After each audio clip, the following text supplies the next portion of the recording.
في عالم مليء بالغرابة والدهشة، هناك زعيم اشتهر بقسوته التي لا حدود لها، رجل جعل العالم كله يقف مذهولاً أمام قراراته الصادمة. إنه زعيم كوريا الشمالية، كيم جونغ أون. هذا الرجل لم يكتفي بالتحكم في شعبه بقبضة من حديد، بل ابتكر أساليب إعدام لا تخطر على عقل بشر. تخيل أن تسمع عن إعدامات تنفذ بطرق أشبه بمشاهد أفلام الرعب، طرق هدفها الأول أن تبعث الرعب في قلوب كل من يفكر في معارضته أو مجرد مخالفة أوامره. وفي هذا الفيديو سنأخذكم في رحلة غريبة ومرعبة للتعرف على أغرب 5 إعدامات نفذها هذا الزعيم الذي أراد أن يثبت للعالم أنه لا يرحم ولا يعرف معنى التراجع. أول هذه الإعدامات الصادمة كان من نصيب وزير الدفاع نفسه.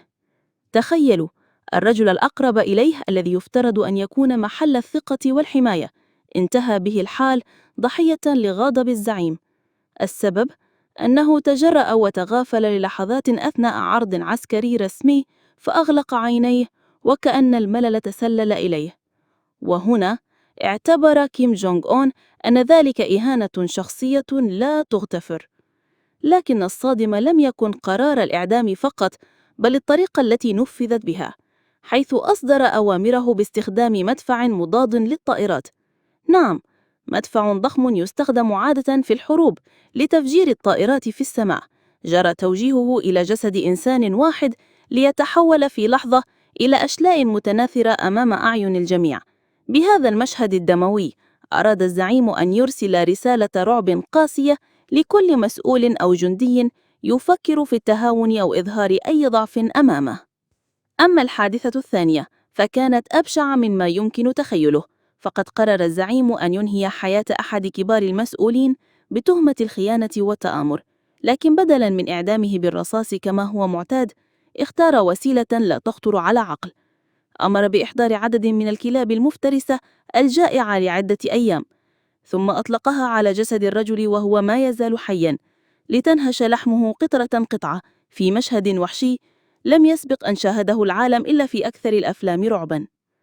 هذا الإعدام لم يكن مجرد عقوبة، بل كان رسالة تهديد لكل من يفكر في الخروج عن طاعة الزعيم، ليعلم الجميع أن مصيره سيكون أشد قساوة مما يتخيله. وبهذا الفعل رسخ كيم جونغ أون صورته كرجل لا يعرف الرحمة، وكحاكم يتفنن في زرع الرعب في قلوب من حوله. أما القصة الثالثة فكانت من نصيب أحد المسؤولين الذي وجهت إليه تهمة الفساد واختلاس الأموال، لكن بدلاً من تقديمه للمحاكمة اختار الزعيم أن يحول عقوبته إلى مشهد استعراضي مرعب، فقد وضعه أمام فوهة قاذفة صواريخ وأمر بإطلاقها مباشرة نحوه، لتتحول لحظات قليلة إلى انفجار هائل لم يترك خلفه سوى غبار ودخان، كأن الرجل لم يكن موجوداً أصلاً. مشهد لم يكن الهدف منه قتل شخص واحد فقط، بل بث الرعب في نفوس كل من تسول له نفسه العبث بأموال الدولة أو التشكيك في السلطة الحاكم. أما الرابعة فكانت أغرب من الخيال، إذ اتهم أحد كبار الموسيقيين في البلاد بارتكاب خيانة، والسبب أنه قدم عرضاً موسيقياً لم يعجب الزعيم. نعم، مجرد أن نغمة لم ترق له كانت كفيلة بأن ينهي حياة الرجل بلا تردد. لكن الوسيلة هنا كانت أبشع من أي وسيلة تقليدية، حيث أعدم باستخدام قاذفة لهب ليتحول جسده إلى رماد أمام أعين الحاضرين. رسالة قاسية تقول: حتى الفن والموسيقى يجب أن تنحني أمام إرادة الزعيم. وأخيراً نصل إلى القصة الخامسة التي اختلط فيها الرعب بالصدمة، فقد أمر الزعيم بإعدام أحد أقربائه من الدرجة الأولى، والسبب أنه تواصل سراً مع دولة أجنبية. لكن كيم جونغ أون لم يكتفي بالقتل المباشر، بل اختار أن يحقن الرجل بمادة سامة قاتلة جعلته يصرخ ويتألم حتى لفظ أنفاسه الأخيرة. بهذا أراد أن يثبت أن الخيانة لا تغتفر أبداً، حتى لو كان المتهم من دم العائلة نفسها.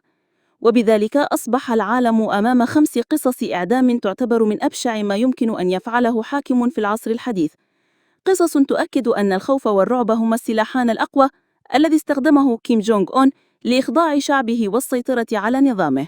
لو عجبك الفيديو دوس لايك واشترك وفعل الجرس. صوت الترند دائما يوصل لك الصورة كاملة.